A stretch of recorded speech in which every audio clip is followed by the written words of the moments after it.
ফখরুল সাহেব আপনার বাসায় কাউয়া কাদের গেছে নি, ঠাকুর গায়ের বাসায় আপনি থাকতে তারে দিছেন নি।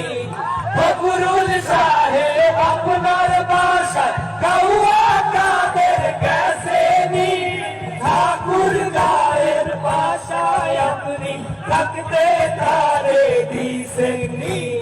তার সাথে যে হিসাব বাকি, তার সাথে যে হিসাব বাকি, কোটি কোটি জনতা পালিয়ে গেছে কাউয়া কাদের, কেউ জানে না খবর তার। ভালো হয়ে যাও, ভালো হয়ে যাও মাসুদ তুমি, এই কথাকে বলবে আর। পালিয়ে গেছে কাউয়া কাদের, কেউ জানে না খবর তার। ভালো